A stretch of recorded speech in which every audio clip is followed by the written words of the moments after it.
my activism for justice and equality doesn't make me a racist, and nor does it mean that I hate white people.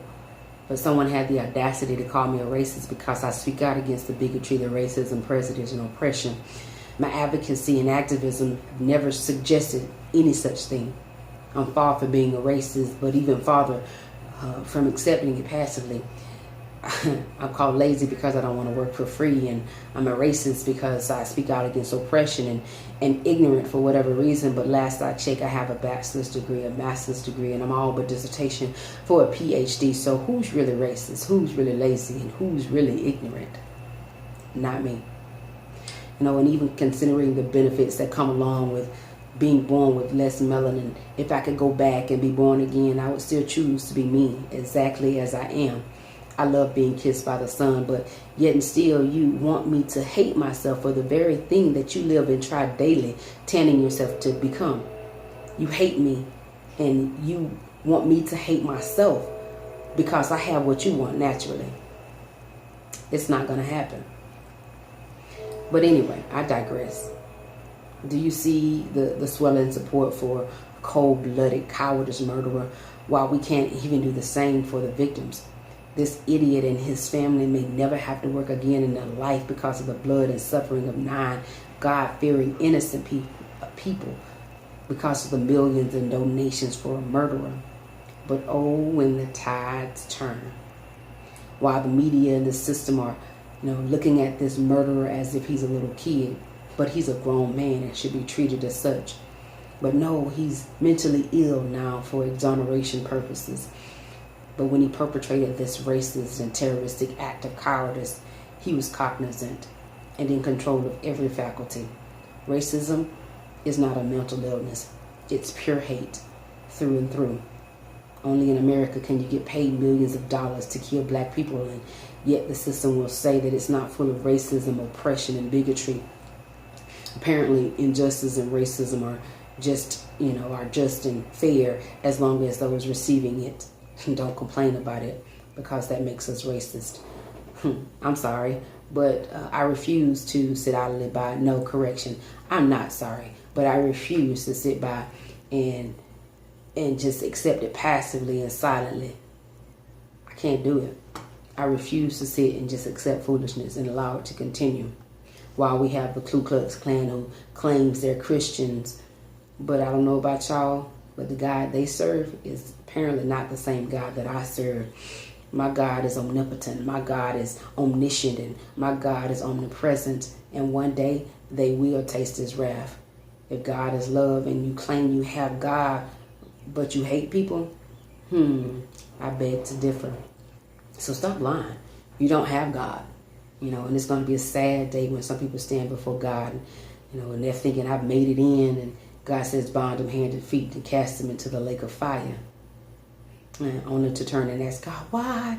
Why, God? And God says, because you hated my creation because of how I created it. Such a sad day. But I live to see it. While they hide behind their masks, not brave and bold enough to face me directly with their racism. At least the Black Panther Party and the new Black Panther Party are brave and bold enough to show you exactly who and what they are and what they stand for. No need to hide behind the mask. Be bold with it. You're hiding behind the mask because you know that you'll return to being doctors and lawyers, judges and teachers and politicians and probably Supreme Court justices. Stop being phony. Openly support what you stand for and believe. You're a hypocrite for not doing such. But I digress. People, it's time to wake up. Martin and Malcolm are long gone. It's time for us to rise to the occasion, and unity is critical. You better believe that they know that they will only win if they keep us divided. And they're doing just that. A house divided against itself shall not and cannot stand. So it's time to wake up, man up, get up, step up, put up, or shut up. That's all. There's nothing to do. If you can't put up, shut up. Don't make the battle any harder than what it already is. But anyway, I digress once again.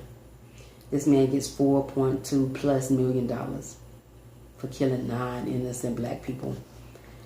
But I guess in their calculation and their mathematics, that's technically only 3 people, considering the fact that individually we're only worth 1/3 of a person to them. This nation is backwards. But I live to see the day that every race is rot in hell. The level of hate and the level of cowardice and racism demonstrated by the support and promotion of the killing of 9 innocent people, while politicians, would rather blame the victims for their own deaths rather than a cold-blooded racist murderer, a cowardice murderer. But I'm sick of it. And I'm not an advocate for violence, but it's time to fight. And if you're one of my friends and you're complacent with what's going on, please do me a big favor and miss me with that. You're part of the problem. It's time to stand up, people. When we're not even allowed to grieve in peace, it's a serious problem. It's time out for talking. Put your money where your mouth is and stop all the social media activism and walk the walk. It's time out for it. But back to President Obama. Now they feel that he should apologize for slavery. What for? He wasn't even alive then. So why? So I guess we need to dig Lincoln up and make him apologize for 9/11. If the sense that you feel that Obama should apologize for slavery, if that makes sense, then digging Lincoln up, making him apologize for 9/11 makes sense too. I mean, one foolish act deserves another, doesn't it? But anywho, I digress once again. On to this foolishness with this Confederate flag. You need to take some time and educate yourself and stop potting the lie. Stop spotting this lie about it being about heritage and not hate. You can miss me with that foolishness too. It may very well be about heritage though, but that heritage is rooted and grounded and ingrained in hate. The heritage is founded on the principles of hate, oppression, and racism and bigotry. And for those that continue to lie or actually believe the lie, ask yourself, what was the reason for the Civil War? The war was caused by several factors, but the common denominator in all of those factors was slavery. Essentially, the South wanted it, and the North didn't. So the flag represents the war that was actually fought for a continuation of slavery. So don't tell me that this flag is about heritage. It's not. It's about hate. Because if this flag is about heritage, no. That means slavery was about heritage. Yeah, it's not. That flag is no more about heritage than slavery was about love. And politicians have the audacity to say that they're not offended by the Confederate flag. But why would you be? I'm not offended by the Black Panther flag.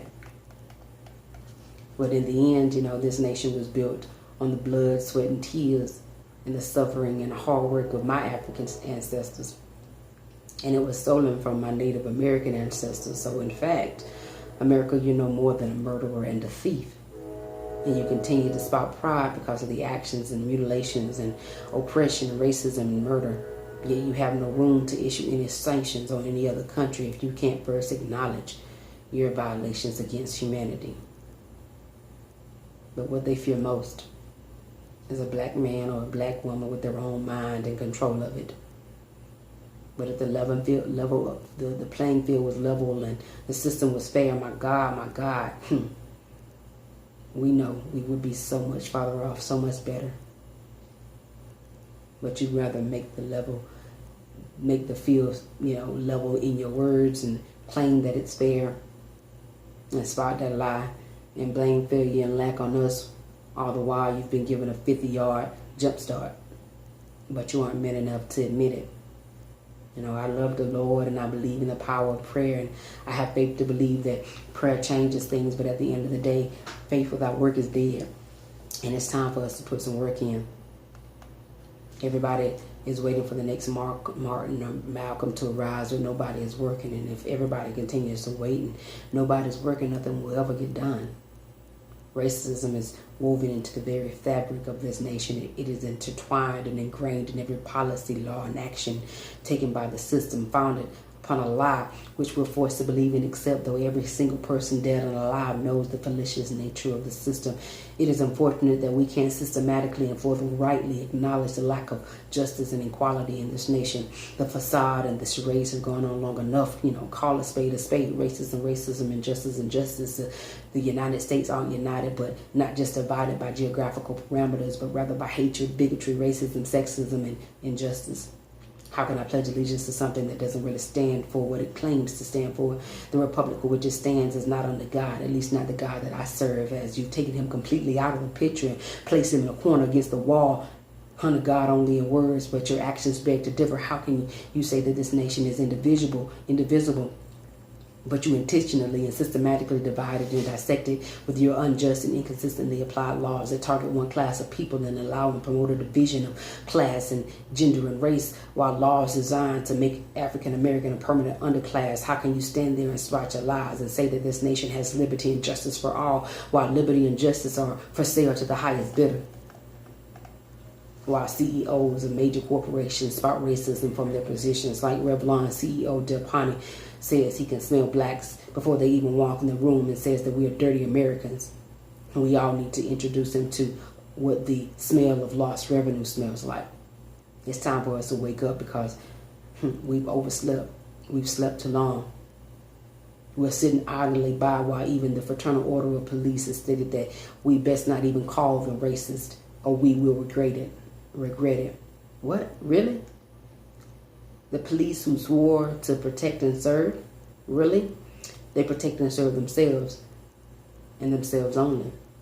That's not to generalize them all, but for those to whom the shoe fits, wear it. And we wonder why blue on black crime is on the rise. Why else? Other than the fact that the system is allowing images of black men to be used as target practice. So these officers are trained to shoot to kill black men, literally. But no one seems to care. How about we use police photos for civilian target practice? But even the thought of such warrants arrest. But such should the latter as well. President Obama is the most disrespected president ever. President Obama is the target of more than 30 potential death threats daily. Plus, he is the most threatened president in history since he took office in 2008 at an increase of over 400%. But how about we replay every disrespectful act and slur against Obama with the next president that is elected? I mean, every single act. If you have a problem with me promoting that, then you should have a problem with how Obama is treated. But you don't. You will even go as far as to say that I should have more respect for the future president or the past president. But my response is simply, well, Obama is the current president. So what's the difference? Whether you like him or not, whether you agree with him or not and his policies or not, he's still the president and is deserving of just as much respect. But I would be wrong for speaking against another president. For instance, if I said Bush is a crackhead, you would be screaming bloody treason. But is it not true? At least what I said about him is true. But you disrespect Obama and call him racist and slurs for no other reason than the most ignorant and racist ones. And you refuse to call Ruth a terrorist while Eric Sharper was called one for stepping on a rag made in China. But then you want to say Ruth has a mental illness. No, that's a cop-out. That's an excuse.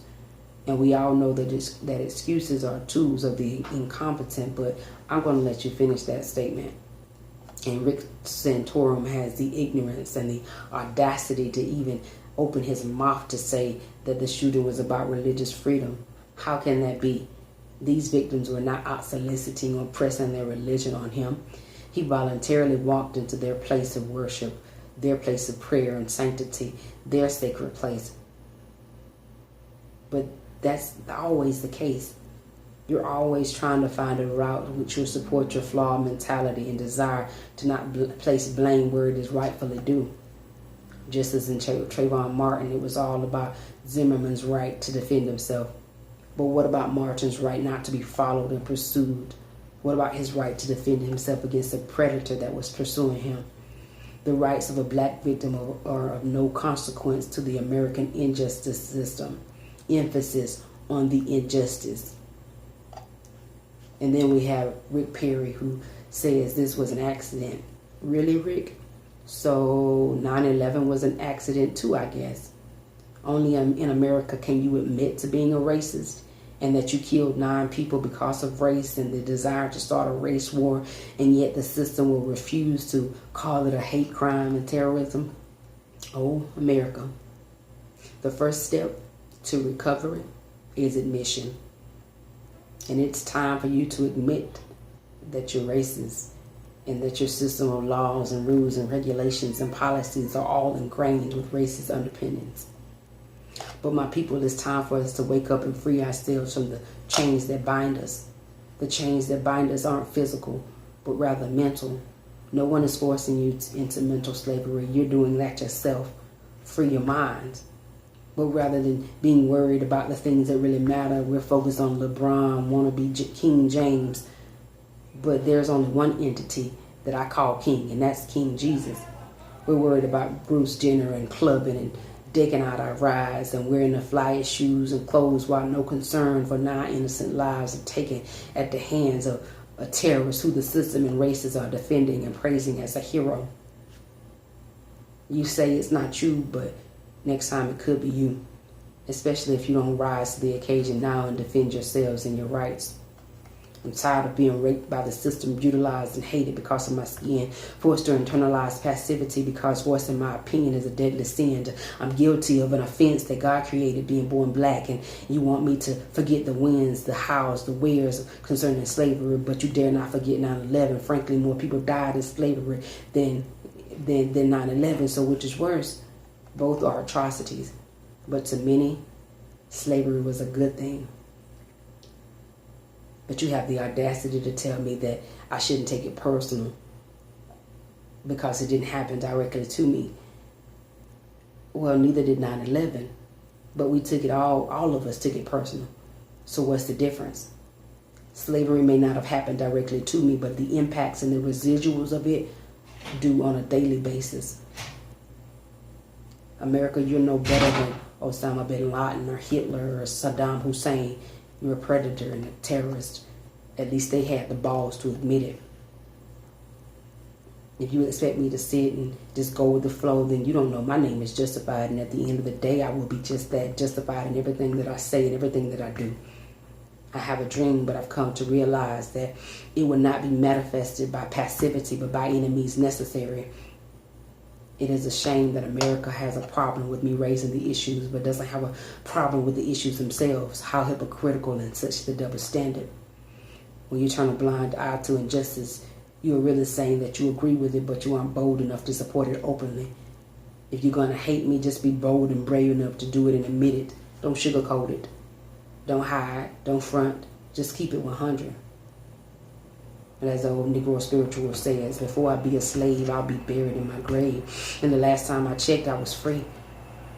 But people expect us to have a slave mentality because they have a slave master mentality. And that mentality is that the slave should silently and passively accept the hate, the abuse, the mistreatment, oppression, genocide, and having to work for free while master does nothing.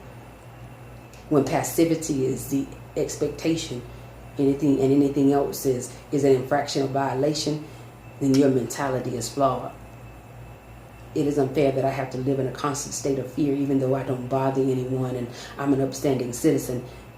And there is no place on earth that I can turn to feel safe, even when the sanctity of a sacred place is not safe. It's time for us to wake up. We've been praying and marching long enough. Marching isn't working, and they clearly don't care about our prayers in our place of worship. It's time to do something different. The definition of insanity is doing the same thing over and over again, all the while expecting a different result. So are you insane? If you want a different result, it's time to give a different action.